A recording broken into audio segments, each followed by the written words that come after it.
Assalamualaikum Bu Mul. Waalaikumsalam warahmatullahi wabarakatuh. Sehat Bu. Alhamdulillah sehat. Alhamdulillah. Bu, ini sedikit pengen ngobrol-ngobrol Bu. Oke. Jadi terkait tentang dilema etika dan rujukan moral. Jadi menurut sudut pandang panjenengan sebagai kepala sekolah TK, itu nanti kan pasti ada berbagai kasus yang ada di sekolah. Katakanlah mungkin ada anak yang mogok sekolah, kemudian mungkin ada anak yang istilahnya juga hiperaktif, sangat aktif. Kemudian ada beberapa kasus-kasus yang menuntut panjenengan untuk bisa memutuskan suatu keputusan yang nantinya akan dijalankan di sekolah panjenengan, karena panjenengan juga sebagai kepala sekolah di situ. Jadi mungkin ada Bumel kasus yang di TK panjenengan yang sekiranya itu membuat jenengan itu dilema. Mungkin apa Bumel kira-kira? Terima kasih Pak Abi. Saya akan menjawab pertanyaan panjenengan sesuai kapasitas saya sebagai kepala sekolah TK. Selama saya menjadi kepala sekolah atau guru TK, hampir setiap hari ada kasus. Kalau sesuai dengan pertanyaan panjenengan dilema etika, saya ambil contoh salah satunya misalnya anak sering terlambat berangkat sekolah. Di sini biasanya saya mengidentifikasi masalah itu mulai saya tanyakan pada wali murid. Saya identifikasi mulai dari siapa yang bermasalah, di mana permasalahan itu, dan alternatif apa untuk mengatasi masalah itu. Seperti itu. Kita tahu kalau di sekolah, di taman kanak-kanak atau di PAUD itu adalah suatu jembatan Pak Obi. Prasekolah sebenarnya, jembatan antara pendidikan di keluarga dan pendidikan di sekolah yang sebenarnya misalnya yaitu SD. Jadi kita harus memaklumi apapun itu permasalahan yang terjadi pada anak.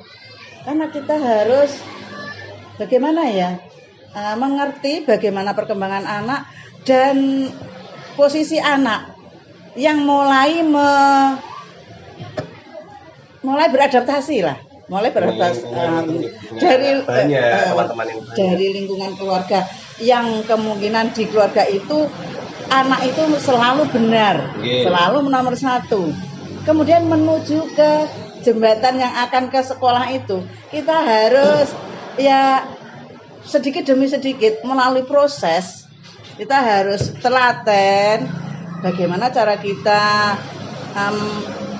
mengajak anak itu menuju sekolah yang sebenarnya, atau anak itu bagaimana bersosialisasi dengan orang banyak yang sebelumnya dari keluarga kecil, dari lingkungan sosial kecil menuju lingkungan sosial yang banyak. Seperti itu Pak Obi. Terima kasih. Berarti cara mengidentifikasi seperti itu mungkin. Ayo kita kenali siapa yang bermasalah, di mana masalah itu terjadi, kemudian bagaimana alternatif pemecahan masalah itu. Biasa.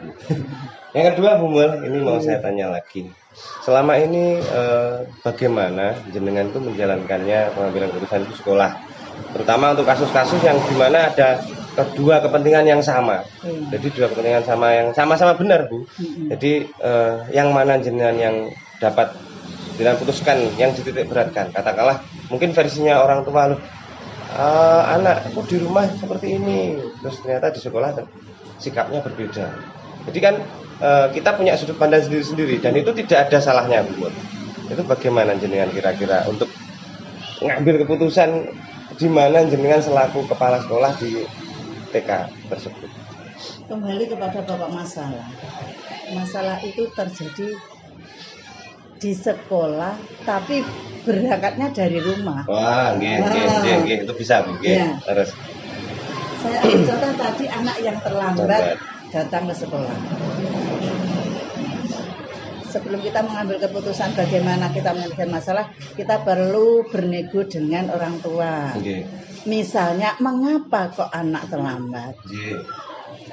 Salah satu contoh misalnya itu kasus yang banyak terjadi itu biasanya anak mogok. Mogoknya karena apa? Mungkin karena bangkong, karena jajannya kurang, atau karena orang tuanya yang tergesa-gesa, anaknya masih mau apa di rumah, tapi orang tuanya itu ingin cepet-cepet karena jam kerja, keinginan orang tua. Iya, itu kita perlu konsultasi dengan orang tua. Itu yang pertama.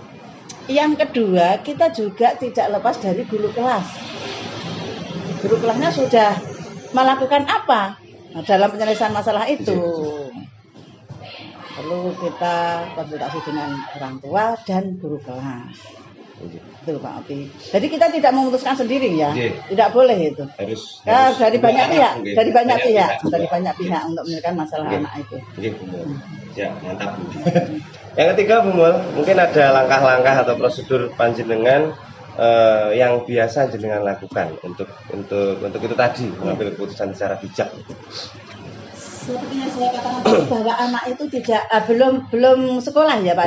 Itu masih dalam jembatan dari pendidikan keluarga menuju pendidikan yang sebenarnya SD. Jadi di TK itu masih di tengah-tengah.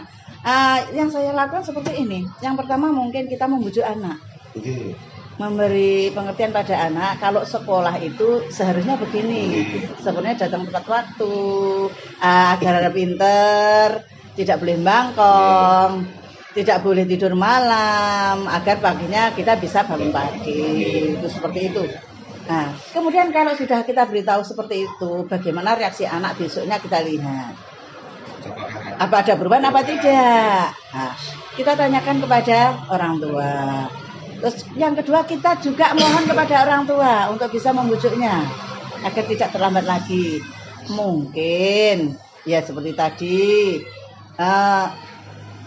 kita ajak orang tua bisa mengajak anak tidur agak lebih awal, itu. Terus orang tua juga bisa membujuk anak seperti itu.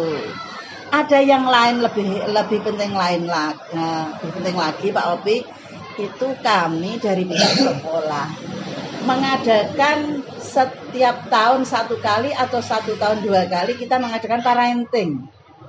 Di parenting itu ada sosialisasi dari narasumber kepada orang tua bagaimana cara mendidik anak yang betul. Seperti itu. Langkah-langkahnya harus mencakup semua gitu, memang kan harus jalannya juga satu kesatuan nanti. Kemudian yang keempat, Bu Mul, hal apa saja yang selama ini jenengan anggap efektif dalam pengambilan keputusan? Kalau tadi kan langkah-langkah, Bu Mul. Ini sekiranya yang mungkin jenengan anggap itu efektif bagaimana, Bu Mul, untuk sebuah pengambilan keputusan jenengan sebagai kepala sekolah? Langkah efektifnya. Ya tetap kerjasama antara guru dan orang tua. Seperti yang tadi nyambung gitu. Seperti yang tidak bisa kita lepas dari itu. Harus koordinasi semua. Tidak bisa. Karena itu menurut saya itu satu kesatuan ya antara pihak sekolah dan orang tua. Dari pihak sekolah ada guru dan kepala sekolah, di rumah ada orang tua. Karena mengingat itu usianya masih anak-anak, Karena mungkin juga beda dengan jenjang yang lebih tinggi SD, SMP, SMA kan anak-anak memang harus butuh ini, Bu. Mereka sudah lepas dari orang tua, dari keluarga kalau sudah SMP. Tapi kalau di TK tidak bisa lepas, tidak bisa. Ini menarik, Bu. Kemudian yang kelima, hal-hal apa saja yang selama ini merupakan tantangan jenengan, Bu, dalam setiap pengambilan keputusan dilema etika? Tantangannya kesulitannya mungkin apa? Kesulitannya banyak sekali, Pak Opi. Kesulitannya banyak sekali. Terutama di sini kesulitan yang pernah saya hadapi itu, kita ambil contoh satu tadi ya, anak yang bangkong itu terlambat tadi.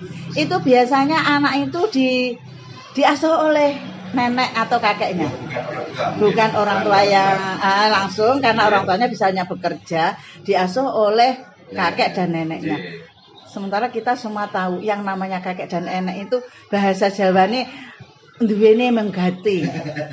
Mungkin ini mungkin masa pendidikannya kurang. Makanya kalau kita sebagai orang muda, kita tidak bisa tidak puas Kalau anak kita tidak, kita asuh sendiri. Nggih. Kalau dititipkan pada neneknya ya seperti itu. Duwene gati, tidak punya ilmu pendidikan. Seperti itu Pak Ombe. Tantangannya seperti itu, salah satu tantangannya itu. Apalagi juga lagi masih TK. Apalagi kalau masih kecil biasanya kan kalau nenek atau kakek itu ya wis.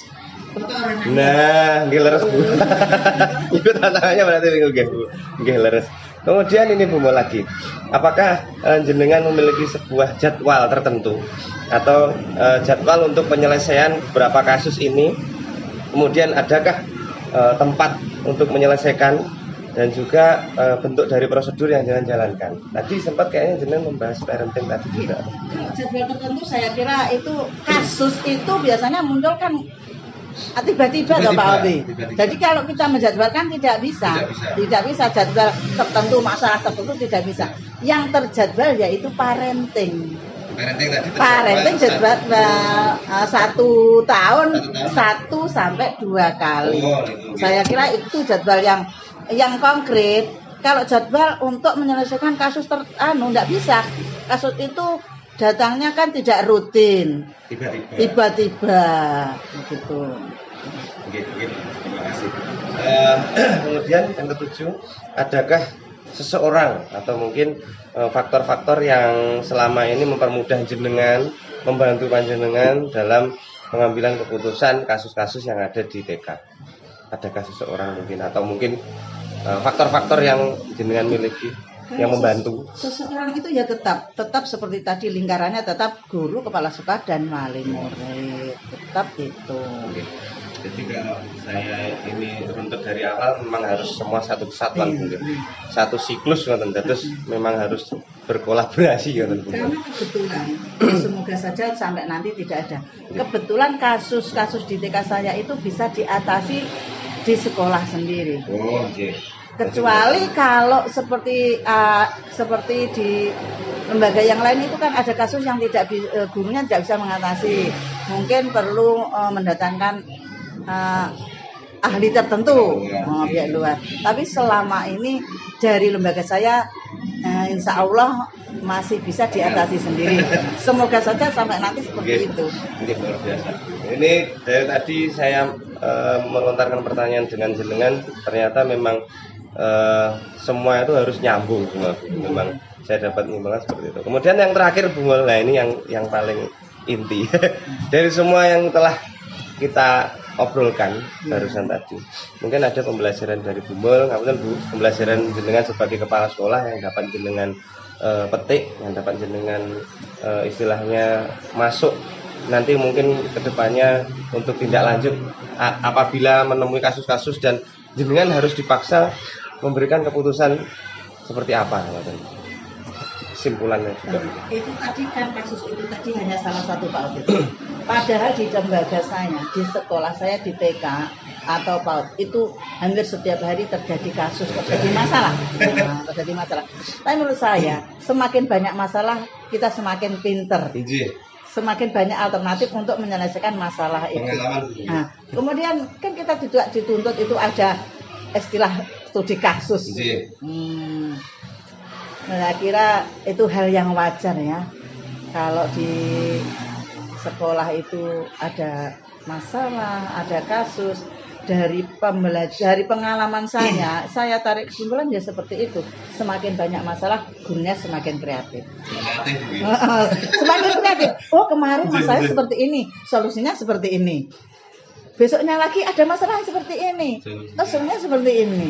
Kita jadi semakin banyak opsi, banyak opsi, banyak kreativitas juga. Banyak kreativitas bagaimana kita memecahkan masalah. Begitu Pak Ati. Terima kasih Bu, luar biasa. Kita ini sangat berbobot yang tadi.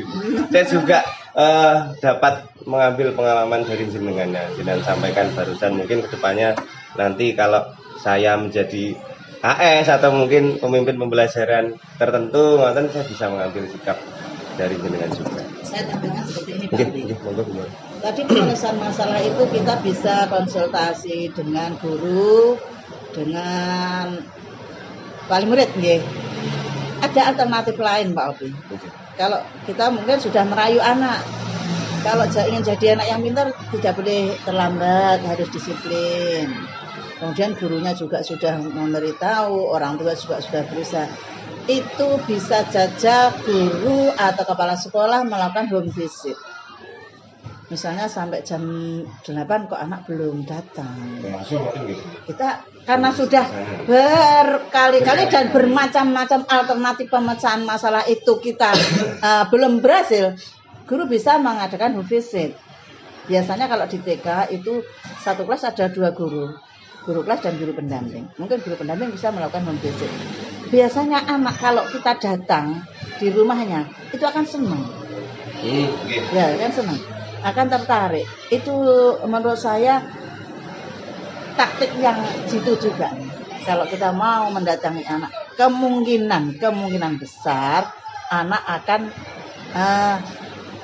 mau mengikuti ajakan guru. Seperti itu. Terperhatikan. Merasa diperhatikan. Nah, yang pertama merasa diperhatikan, yang kedua juga ada rasa malu. Ada rasa malu. Sudah gurunya sampai datang di rumah. Mungkin orang tua juga. Orang tua juga lebih semangat, akan lebih semangat lagi membimbing anaknya itu. Seperti itu Pak Obi. Terima kasih Bu Mal sudah memberikan waktunya pagi hari ini untuk kita ngobrol 2 arah. Semoga kedepannya jenengan juga semakin dapat mengambil keputusan dengan bijak. Saya pun juga belajar dari jenengan nih Bu, belajar dari berbagai aspek. Terima kasih Bu Mal, luar biasa, sehat selalu Bu Mal. Terima kasih. Amin. Semuanya ada manfaatnya. Amin. Terima kasih Bu Mal.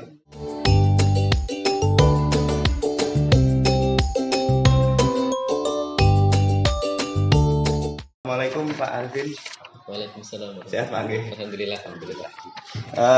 Ini Pak Arifin, terkait dengan kita ngobrol pada hari ini, itu kita akan membahas tentang dilema etika dan juga bujukan moral. Ini seperti halnya bagaimana jenengan nanti mengambil suatu keputusan yang dimana panjenengan itu ditempatkan sebagai kepala sekolah. Dalam hal apapun kan pasti ada saat momen dimana jenengan itu mengambil keputusan yang bijak sebagai kepala sekolah dengan berbagai macam pertimbangan, dan nanti akan banyak sekali tantangan-tantangan yang akan ada ketika jenengan menemui kasus-kasus yang sudah ataupun akan nanti jenengan hadapi. Ini mungkin ada Pak Arifin di SD Sumberatu Salamah ini kasus dilema etika ataupun bujukan moral, mungkin bisa sedikit cerita Pak Arifin. Ya, kalau namanya di sekolah, apalagi sekolah dasar, dengan karakter anak-anak yang seperti itu, yang jelas pasti ada beberapa permasalahan yang sering dihadapi, baik itu melalui pelaporan dari Bapak Ibu guru maupun anaknya langsung yang lapor gitu. Misal kayak kemarin itu semisal ada pelaporan dari salah satu orang tua wali murid yang melaporkan ada verbal abusement ya dari siswa sini juga, terus kemudian melaporkan ke wali kelasnya, kemudian dari wali kelas melapor ke saya, kemudian melakukan tindakan atau penanganan untuk menyelesaikan permasalahan itu. Terus misal kemarin tuh ada permasalahan seperti kasus itu Pak Arifin. Jadi mungkin ada siswa yang sama-sama dari Sumberatu Salamah, sama-sama dari Sumberatu Salamah, dalam tanda kutip mengolok-olok mungkin Pak, atau berkata yang kurang pas kepada temannya di sekolah. Pertanyaan saya nanti akan ada beberapa Pak Arifin, jadi monggo nanti sakit disikapi sendiri. Yang pertama, selama ini bagaimana jenengan dapat mengidentifikasi kasus-kasus yang merupakan dilema etika atau bujukan moral? Jadi jenengan itu mengidentifikasinya bagaimana ketika ini, oh ini dilema etika untuk saya akan mengambil keputusan, terus bujukan moral bagaimana Pak? Terkait dengan permasalahan ataupun mungkin kasus yang dilaporkan oleh Bapak Ibu guru, biasanya itu tentu saja kan bisa diklasifikasikan apakah ini bahasanya permasalahan yang bisa diselesaikan secara mudah. Bahasanya dari wali kelas pun tanpa harus laporan ke saya pun bisa menyelesaikannya. Nah, dalam beberapa hal tentu saja kayak seperti yang saya jelaskan di awal tadi, ada beberapa kasus yang untuk penanganannya mungkin butuh follow up atau mungkin sharing ataupun meminta pendapat dari Bapak Ibu guru lain, ataupun juga nanti yang terakhir mungkin bisa langsung ke saya, ke kepala sekolah. Jadi untuk pengelompokan permasalahan atau kasusnya saya kira dilihatnya dari skala ini kasus yang bisa diselesaikan sendiri atau mungkin yang butuh sharing dari rekan sejawat guru lain, ataupun mungkin nanti yang tingkat yang terakhir diselesaikan bersama-sama dengan kepala sekolah atau mungkin bahkan dengan yayasan. Karena kita di sekolah swasta, jadi juga melalui pertimbangan dari yayasan juga. Berarti ini Pak Evin, istilahnya lihat-lihat dulu kasusnya seperti apa. Iya. Jadi mungkin kalau wali kelas bisa menangani sendiri, mungkin juga wali kelas sendiri. Kalau mungkin butuh pertimbangan dari kepala sekolah, itu juga nanti akan diobrolkan di forum rapat atau mungkin ngobrol dengan jenengan. Yang kedua Pak Arifin, selama ini bagaimana jenengan menjalankan pengambilan keputusan di sekolah, terutama kasus-kasus yang dimana ada dua kepentingan yang sama, itu sama-sama benar Pak Arifin, yang mengandung nilai kebajikan menurut panjenengan. Jadi ini sama-sama benar dari berbagai sudut pandang ya Pak. Terus kemudian jenengan mengambil keputusan itu bagaimana? Ketika itu harus melibatkan nilai kebajikan di situ. Gimana Pak? Tentu saja untuk pengambilan keputusan kan tidak bisa satu pihak dari sekolah ya. Jadi ketika ada kasus misal seperti yang saya jelaskan di awal tadi, misal ada anak yang melakukan verbal abusement kepada temannya, nah itu kita menggali informasi dari beberapa pihak yang terkait, mulai dari yang pertama dari si anak yang melaporkan, ataupun mungkin dari orang tuanya melalui wali kelas biasanya. Terus kemudian yang juga tidak kalah penting, mendengarkan dari siswa yang melakukan abusement tadi.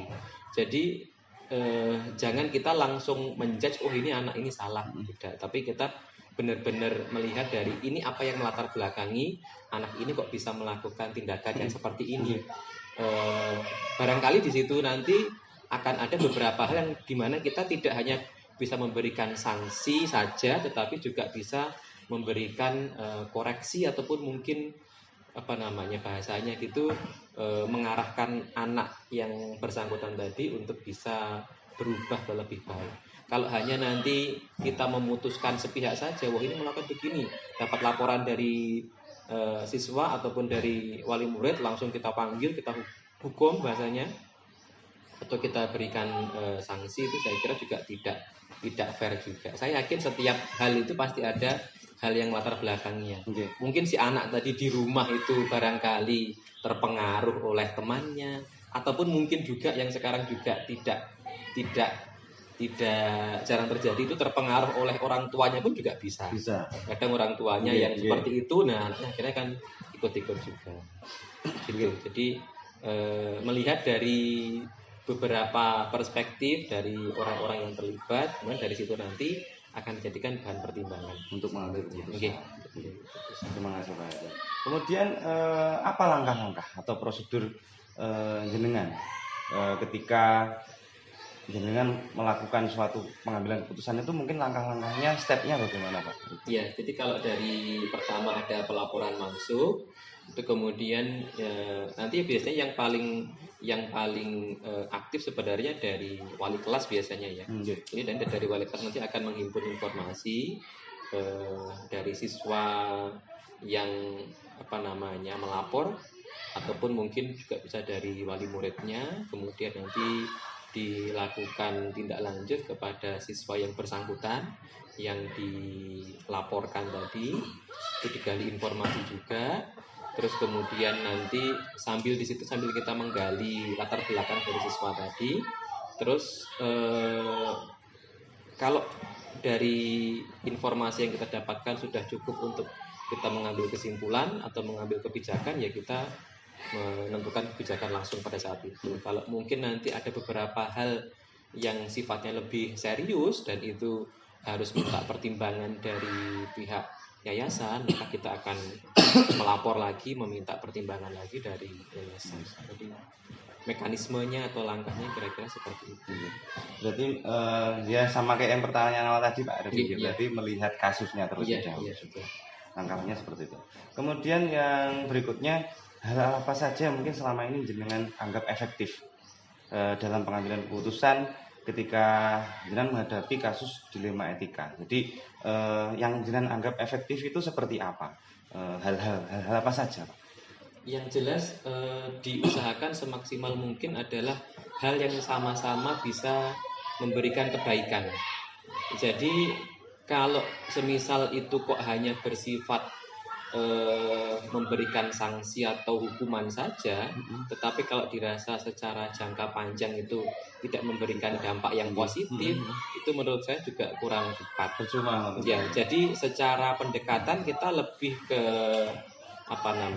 personal ke anak ya yang bersangkutan misalkan. Jadi benar-benar kita gali karena apa, terus kemudian dan bentuknya sebenarnya tidak harus berupa sanksi. Mungkin kadang-kadang kalau di sekolah kita, alhamdulillah itu dari pendekatan guru ke siswanya itu cukup dekat. Jadi lebih mudah bagi guru untuk bisa merangkul anak ya. Jadi semisal ada anak yang melakukan kegiatan yang dianggap kurang begitu tepat, itu guru bisa menggali lebih dalam kenapa kok begini, terus kemudian dilakukan pendekatan secara personal, menasihati ke anak, itu saya kira lebih efektif daripada kita hanya memberikan sanksi saja. Jadi poinnya adalah tindakan yang bisa memberikan dampak positif bagi semuanya. Secara permasalahan juga selesai, secara anak yang terlibat pun juga bisa berubah jadi lebih baik. Itu saya kira. Ini kalau saya baca dari jawaban jenengan itu memang di sini kayaknya sudah punya aset kedekatan antara murid dan guru. Iya. Okay. Jadi dengan jumlah siswa yang mungkin kalau dibandingkan dengan sekolah negeri yang jumlah muridnya mungkin bisa sangat banyak sekali. Kalau di sini jumlah muridnya kan rata-rata satu kelas belasan anak. Terus kemudian jadi kedekatan antara wali kelas khususnya ke anak itu cukup sangat dekat sekali.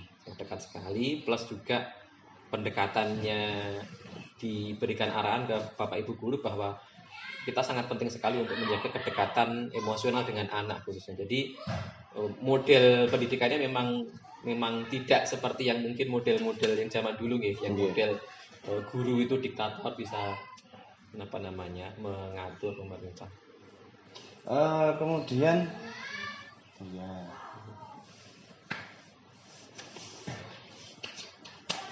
Ini Thomas. Oh ini iya.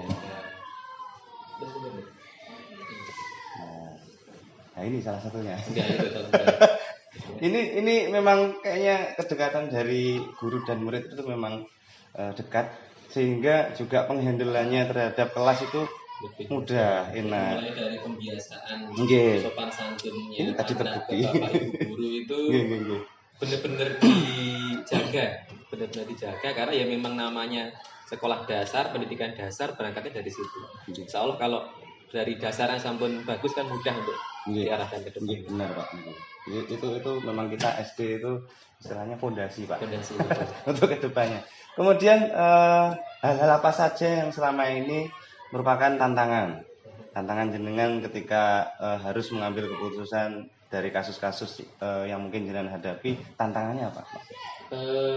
Yang pertama itu biasanya ini kalau yang kaitannya dengan siswa ya, yang kaitannya dengan siswa itu biasanya nanti adalah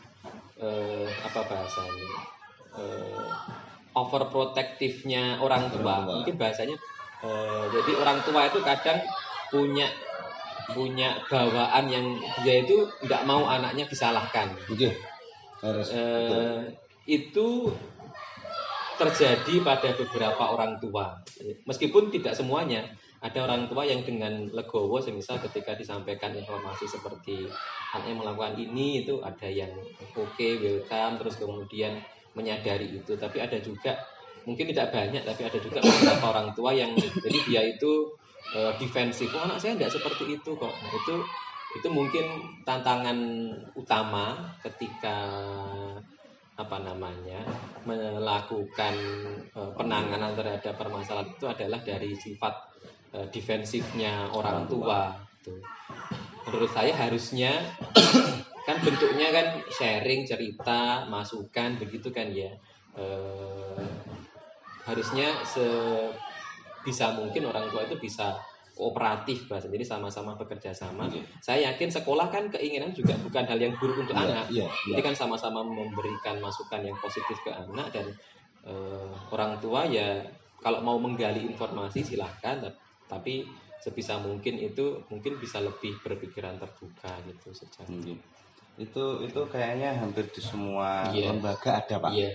Meskipun tidak semua orang tua, tapi tidak semua, tapi ada. Pasti ada beberapa orang tua. Beberapa ada. Jadi istilahnya anak itu anak si orang tua itu memang dilindungi utuh.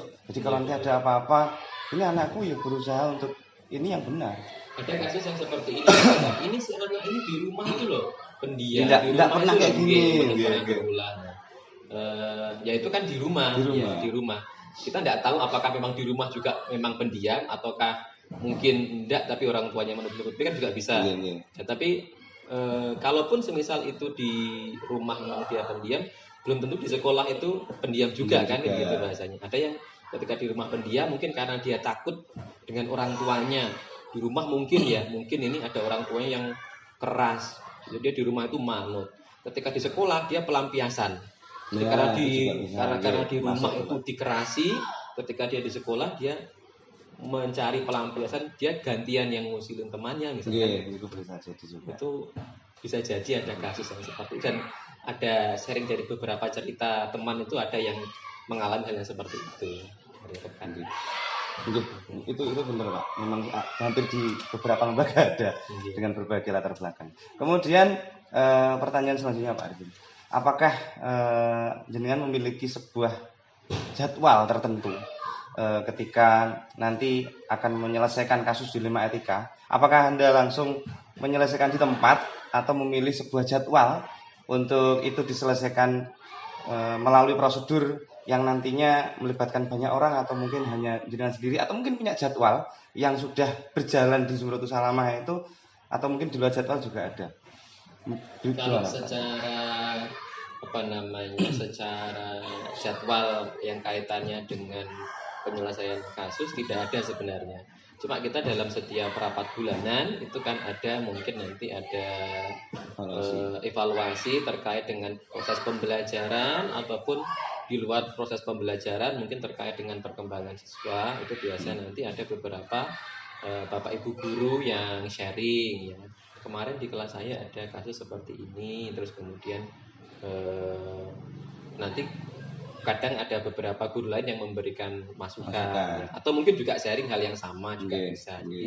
Jadi kalau secara jadwal penjelasan kasus tidak ada, tapi di dalam forum rapat bulanan itu pasti ada, kadang ada penyampaian itu.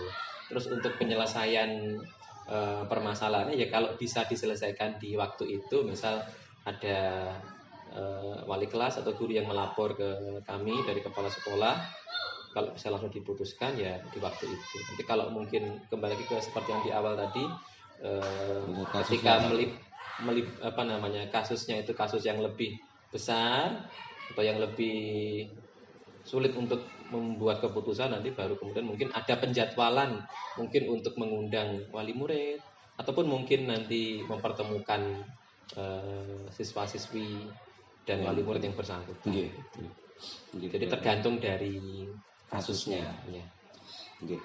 Karena memang kasus itu biasanya juga tidak menentu, Pak. Betul. Kan tidak terjadwal. Jadi istilahnya mungkin kalau ada jadwal tertentu atau mungkin yang biasa dilakukan di Zumratul Salamah, tapi di sini jangan bilang tidak ada. Jadi tergantung kasusnya. Betul.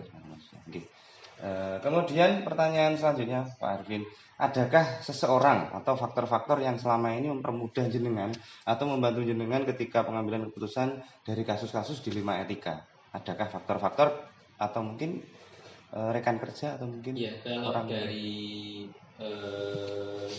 orang, saya yakin Bapak Ibu guru yang lainnya pun mungkin kalau ada satu guru yang mengalami kasus seperti ini itu kadang bukan hanya dari saya, kadang dari Bapak Ibu guru yang lain itu juga bisa memberikan saran atau masukan untuk penyelesaiannya.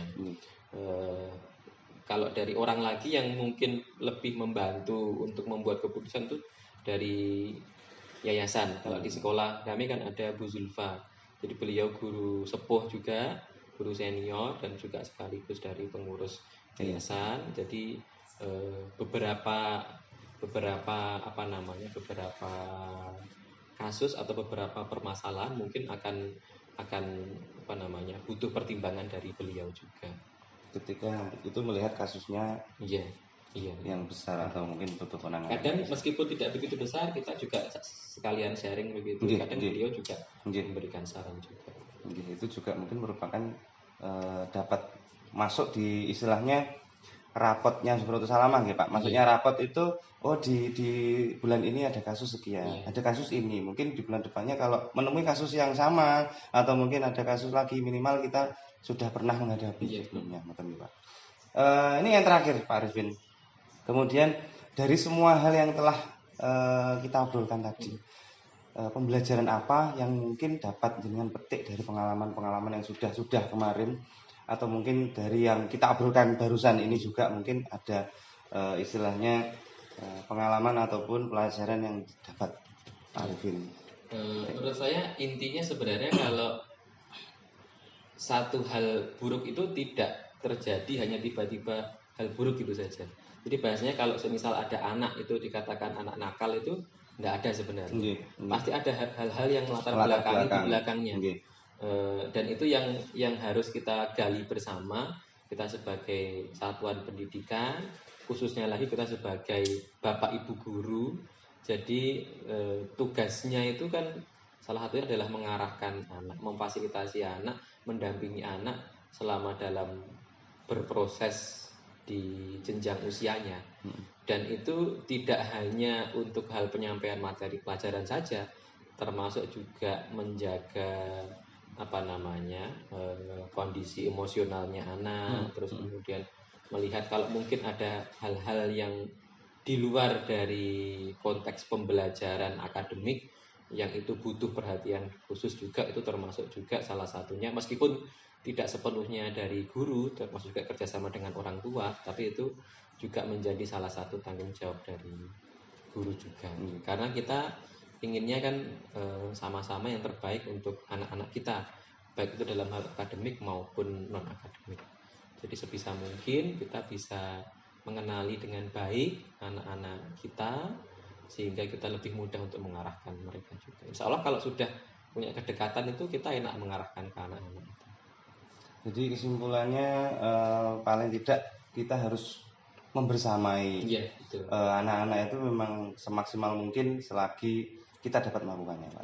Jadi apa yang kita punya di sekolah, aset-aset yang mungkin tadi sudah sempat kita bahas, kedekatan guru dengan siswa, kemudian juga pengkondisian kelas yang jenengan tadi sudah sampaikan, satu kelas mungkin hanya belasan. Jadi mungkin pengkondisiannya, kemudian untuk kita dapat masuk ke hatinya anak-anak satu persatu gitu kayaknya lebih mudah. Itu aset juga Pak. Jadi kesimpulannya seperti itu Pak Arifin. Jadi sudah jenengan sampaikan itu juga dapat masuk di saya. Jadi saya juga belajar dari jenengan, dari kita ngobrol hari ini.